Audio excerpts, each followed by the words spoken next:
Bonjour, bienvenue pour ce nouveau numéro d'En français depuis le Kurdistan. Une émission en français donc, et qui traitera de sujets aussi divers que la culture, l'histoire, la politique ou la société du Kurdistan principalement, mais aussi de la région en général. Je suis Armand Jamad et je présente cette émission. Chers auditeurs de Kurdistan In, bienvenue pour ce nouveau numéro d'En français depuis le Kurdistan. Aujourd'hui, nous avons le plaisir et l'honneur de recevoir Arnaud Chabrol. Arnaud Chabrol, bienvenue. Merci. Donc Arnaud Chabrol, vous êtes éditeur indépendant, directeur de Diacritique Édition, donc qui est une maison d'édition scientifique indépendante et multiformat qui porte sur le monde musulman et la Méditerranée. Vous avez commencé par des études de langue arabe à l'université d'Aix-Marseille, ce qui vous amène à vivre et à travailler au Proche-Orient, notamment en Syrie et au Liban, entre 2001 et 2011, donc c'est une longue période. Vous parlez très bien arabe d'ailleurs. Puis à partir de 2011, vous commencez à travailler dans l'édition scientifique. Et en 2019, vous venez à Erbil en tant que chercheur associé à l'IFPO, donc l'IFPO qui est l'Institut français pour le Proche-Orient, que nos auditeurs doivent connaître puisque nous avons fait un petit reportage sur l'IFPO à Erbil il y a quelques temps de cela.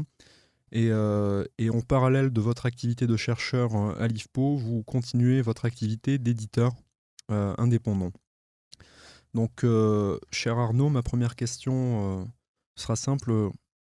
Peut-être expliquer pour nos auditeurs et pour moi-même ce qu'est l'édition scientifique, qui n'est pas l'édition que l'on connaît.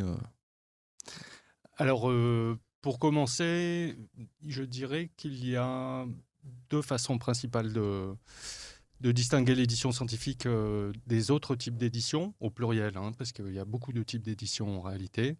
L'édition scientifique, c'est en premier lieu une édition qui porte sur un contenu scientifique, c'est-à-dire dont des livres ou des articles, des contributions, dont les auteurs sont eux-mêmes des chercheurs. Donc à partir de là, ça veut dire que le contenu, l'argumentaire, la façon de dérouler la pensée a des caractéristiques qui distinguent en fait ce type de texte d'un autre type de texte, du type roman, littérature, voire essai. Il y a aussi, donc ça c'est sur le plan du contenu, mais il y a en réalité quelque chose de plus technique qui distingue réellement la littérature scientifique des autres types de littérature ou d'édition, c'est la référence. En réalité, les livres scientifiques sont des livres qui contiennent énormément de références à d'autres textes, et ce qui veut dire que quand on regarde un ouvrage scientifique, il y a notamment deux éléments caractéristiques qui sont les notes de bas de page et les bibliographies. C'est-à-dire que tout argumentaire scientifique s'appuie sur des renvois à d'autres ressources scientifiques. Et ça a une forme ça donne une forme particulière à l'édition. D'accord, donc vraiment dans quelque chose de différent de la littérature et de l'édition traditionnelle ou classique ou grand public. Donc c'est quelque chose de scientifique, fait par des scientifiques, et peut-être pour des scientifiques, mais aussi pour, pour tout public qui s'intéresserait à une question et qui voudrait avoir une réelle expertise. Voilà. Tout à fait. Alors, je voudrais préciser aussi quelque chose avec le terme scientifique, qui est un terme parfois ambigu, notamment pour le grand public, qui associe le scientifique à ce qu'on appelle les sciences dures. Quand moi je parle de littérature scientifique ou d'édition scientifique, il se trouve que mon domaine, ce sont les sciences humaines et sociales et non pas les mathématiques, la physique ou d'autres types de sciences dites dures. Donc c'est pour ça d'ailleurs que j'emploie volontairement et volontiers le terme de littérature, parce qu'en réalité on est vraiment dans une édition et des livres dans lesquels il y a une narration, c'est-à-dire on n'écrit pas des formules, on écrit bien des mots, des phrases et on développe une pensée. Donc ça, c'est pour clarifier sur l'aspect scientifique qui peut donc être aussi sciences humaines et sociales, histoire, géographie, sociologie, etc. Ensuite, il y a effectivement la question du public auquel on s'adresse. Et en réalité, ça reste une très grande question. Une question qui reste ouverte et toujours débattue. De mon côté, je travaille, et je l'admets volontiers, avec des scientifiques et des objets de recherche qui sont pointus. Ça veut dire qu'à partir de là, on exclut d'emblée un certain type de lectorat qui, par curiosité, sera plutôt amené à trouver des réponses à des questions générales. Nous, on travaille sur des questions qui sont très pointues. Mais la question du lectorat reste ouverte, et moi je la travaille de deux façons, à la fois sur le plan de la forme des textes, c'est-à-dire d'essayer de faire en sorte que même sur un sujet pointu, la lecture ne soit pas aride, mais qu'elle soit accessible, avec une prose qui soit relativement fluide et propre. Et la deuxième chose, c'est la forme même des ouvrages, et notamment des livres papier, que j'essaye de rendre attrayante. Et ça, c'est quelque chose qui marche relativement, c'est-à-dire qu'on fait des livres chez Diacritique Édition, hein, que notre public de chercheurs considère comme beaux, ça veut dire qu'on réussit notre part, mais ensuite, on ne peut pas se leurrer, les livres que nous produisons chez Diacritique Édition ne survivent pas commercialement en librairie. Parce que, passé le stade de l'objet est beau, il est agréable, la typographie est smart, enfin, agréable. Mais quand un lecteur ouvre le livre, il va tomber sur des choses dont il n'est pas familier. Donc, de nombreuses notes de bas de page, des bibliographies, donc des références bibliographiques qui tiennent sur plusieurs pages, éventuellement des tableaux, etc. Donc, on retombe là dans l'aridité et la rigueur, en fait, scientifique, qui fait qu'effectivement, il est difficile de faire de l'édition de recherche en visant ce qu'on appelle le grand public. Néanmoins, et je finirai là-dessus, j'ai été un peu long, il faut, quand on fait de la recherche, et notamment dans un cadre scientifique public, bien considérer que les résultats de la recherche doivent être rendus publics. Parce qu'effectivement, en réalité, on ne peut pas préjuger du lectorat qu'on va avoir. Et donc, si on sait bien que la plupart des gens ne vont pas acheter nos livres parce qu'en réalité, ils sont trop compliqués, en même temps, il faut qu'ils puissent le faire. Parce que si il s'avère qu'ils sont intéressés par une question pointue pour leur expertise personnelle ou professionnelle, il faut qu'ils puissent trouver les livres.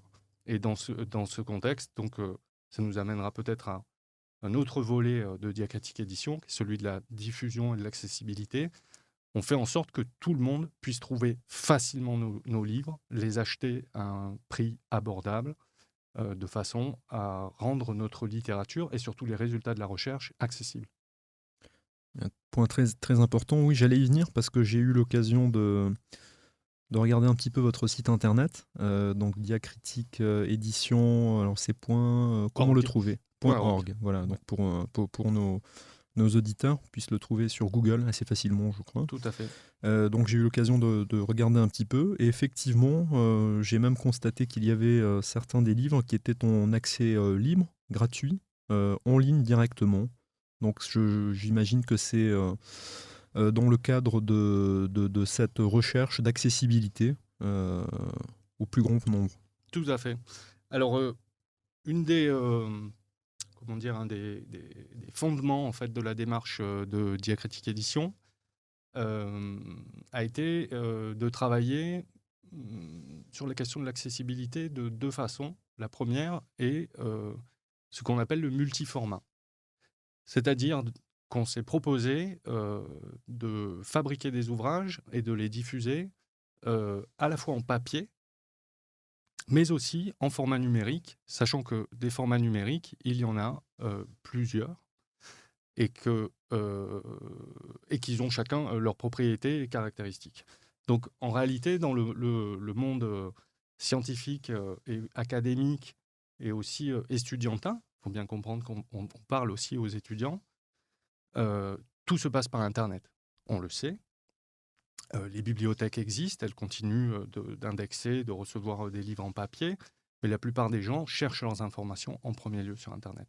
Donc il était pour nous important d'être présent à la fois dans le monde des bibliothèques physiques, pour que les gens puissent trouver les livres sur les étagères, mais aussi d'être accessible, visible, lisible sur Internet. Et donc là, on passe à l'univers multiformat. Les formats sont, en fait, comment dire, la plupart des gens connaissent les formats, en sont familiers, mais ne les distinguent pas nécessairement. Donc, on considère globalement qu'il y a 3 formats numériques. Donc, c'est pour ça qu'on parle de multiformat, parce qu'avec le papier, ça fait 4 formats quand même, pour un seul livre.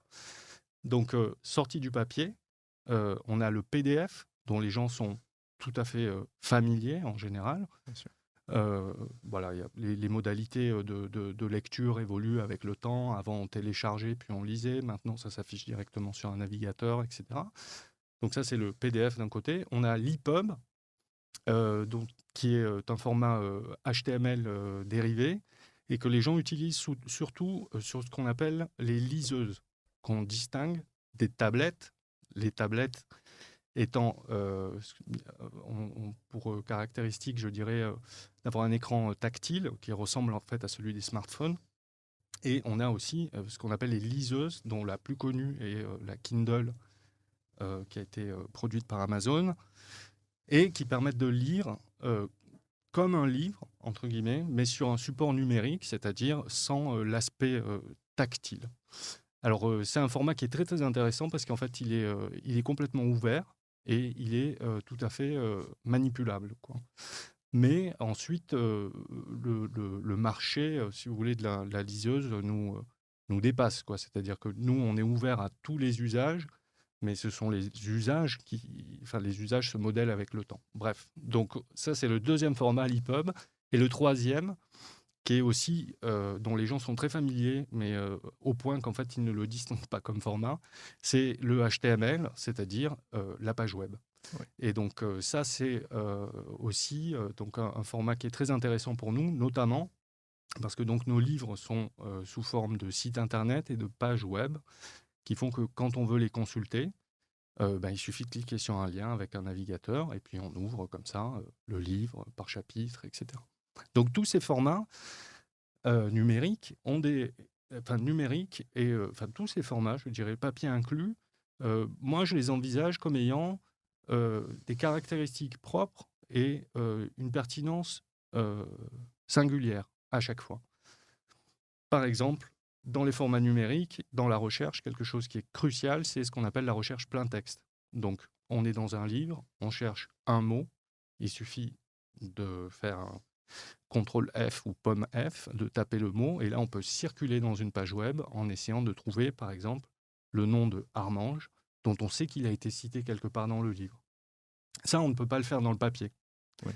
Mais le papier offre un confort de lecture qui est encore inégalé par rapport à tous les autres formats numériques, etc. Donc, notre idée était de dire, on veut faire sur tous les formats pour satisfaire tous les usages possibles de la lecture dans le contexte de la recherche. Très intéressant. Vous parlez c'est vrai, de choses qu'on connaît finalement sans les connaître. C'est-à-dire qu'on les utilise sans savoir exactement ce que c'est. Donc, différents types de formats. Je suis d'accord avec vous sur le papier. Ça reste pour l'instant inégalé, selon moi. Tout à fait. Alors peut-être qu'on est vieux jeu. Non, pas nécessairement, mais encore une fois, il y a des questions d'usage. C'est-à-dire que les usages vont avec les intentions, avec les besoins, avec les générations aussi, et parfois avec les types d'ouvrages. C'est-à-dire qu'un ouvrage, par exemple, qu'est-ce que je pourrais trouver comme exemple? Un ouvrage d'illustration sera toujours plus agréable s'il est en grand format, avec un papier lissé, etc., plutôt que de cliquer sur une page web pour faire défiler des illustrations. Ça, c'est par exemple, quoi. Mais en même temps, si on travaille en philologie, donc dans des domaines très pointus, et que la recherche plein texte est impérative, le livre papier, de ce point de vue-là, paraît moins maniable, quoi. Voilà. Comme on l'a précisé tout à l'heure, vous avez passé pratiquement une dizaine d'années au Proche-Orient entre 2001 et 2011. Donc, comme je le disais, vous parlez très bien arabe, vous connaissez très bien la région. Je voudrais revenir un petit peu sur les 4 années que vous venez de passer à Erbil, parce que vous êtes arrivé en 2019. Vous allez malheureusement repartir, enfin malheureusement pour Erbil et pour nous, vous repartez en France bientôt. Euh, Est-ce que vous pouvez nous parler de votre vie ici à Erbil? Je crois que c'était la première fois que vous découvriez le Kurdistan en arrivant en 2019. Voilà, quels sont vos souvenirs, vos impressions? Comment sont passées ces 4 années? Alors, les 4 années sont passées relativement vite, malgré le ralentissement contraint et forcé par la pandémie de Covid que le monde a vécu. Pour ce qui est du Kurdistan, alors une des choses qui m'a frappé, pas seulement moi, hein, mais ma compagne et ma femme, c'est que c'était la première fois que j'étais dans une région du Proche-Orient qui n'était pas méditerranéenne. Donc d'abord, Oui. voilà, c'était pour moi un pas à l'est, en Mésopotamie.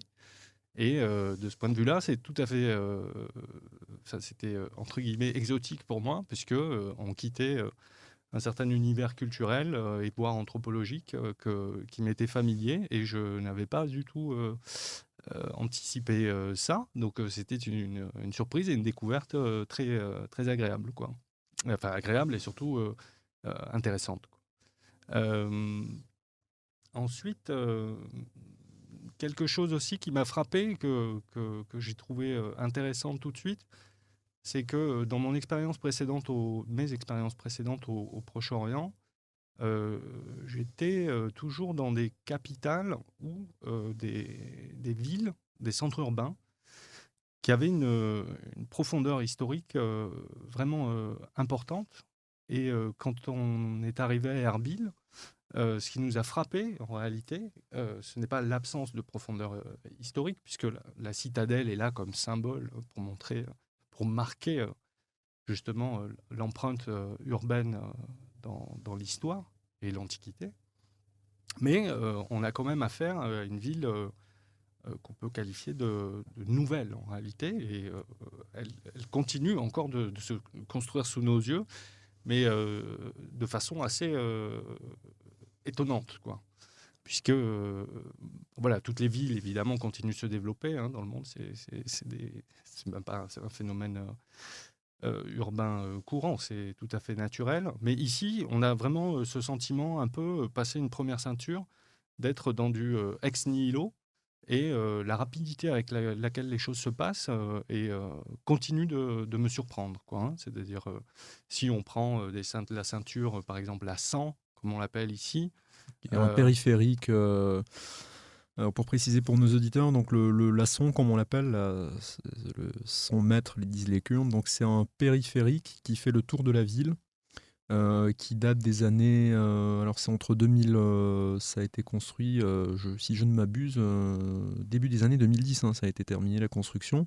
Donc c'était le dernier périph' le plus loin, en tout cas le plus étendu de la ville. Et voilà, donc depuis. Et effectivement, depuis, donc quand on est arrivé, la 100 a été dépassée, hein, puisque les quartiers commençaient à se construire à l'extérieur. Mais en fait, en l'espace de 4 ans, on a un périphérique plus large qui s'est construit, On appelle la et 120. Ouais. la 120, et au-delà, continue de se construire. Et aujourd'hui, la 150 Voilà. qui est en cours de construction. Une ville, voilà, je ne sais pas si on peut la qualifier de tentaculaire, peut-être que le terme n'est pas le bon, mais en tout cas, qui est en expansion Oui. de façon presque vertigineuse, quoi.